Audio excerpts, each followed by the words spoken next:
City tonight, a chance of showers, mostly cloudy, a low of 41. It's 55 and cloudy now in Salt Lake City. Support for KUER comes from Rye for early morning eats and afternoon delights, craft cocktails, local brews, and updated classics. Details at ryeslc.com. Locally sourced and crafted with love. And X-Mission, a Utah business internet provider. X-Mission offers cloud services and secure server co-location in its downtown Salt Lake City data center, powered entirely by renewable energy. Xmission.com. It's 10 minutes to 5. This is All Things Considered from NPR News. I'm Robert Siegel. And I'm Audie Cornish. Earlier this week, North Carolina's state legislature overturned a city ordinance in Charlotte that banned discrimination against gays, lesbians, and transgendered people. Our next guest says this is just the latest step in a trend of conservative state governments overriding an array of liberal local ordinances, from LGBT rights to minimum wage increases to affordable housing. Kristen Capps writes for the Atlantic's City Lab. Welcome to the studio. Thanks for having me. Tell us what happened in this case between Charlotte and the state legislature in North Carolina. Well, in February, the Charlotte City Council passed an ordinance that prohibited businesses and restaurants and establishments from discriminating against lesbian, gay, bisexual, and transgender persons.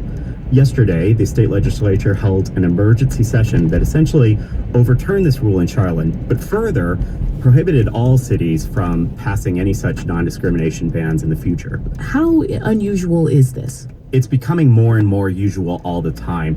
North Carolina is, at the state level, behaving in an extreme way. This is one of the most extreme non-discrimination bans that we have seen so far. But it is certainly not the first time that states have stepped in to overrule what a city has decided to do in law. Now, you're calling it extreme, but it really is a difference in politics, right? You have many state legislatures that have become more red, more Republican over the last few years. Democrats have lost ground in a lot of places. And now you have liberal cities, right? Liberal pockets that try and push their agenda forward. Now, is this something that we see with mostly conservative state governments and liberal cities? I mean, what happens, say, in a place like California, right, or where there might be a relatively liberal state government and some towns and cities that are conservative? The only major cities that currently have conservative mayors, if I recall correctly, are Jacksonville and Oklahoma City, and those are both in conservative states.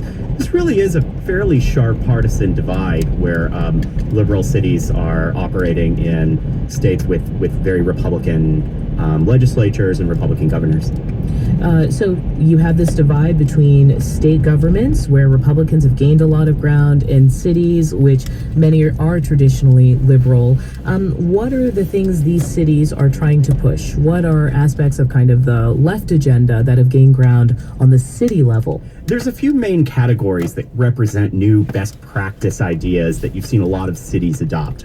A $15 minimum wage or something close to it, certain environmental regulations, certain fair housing standards, and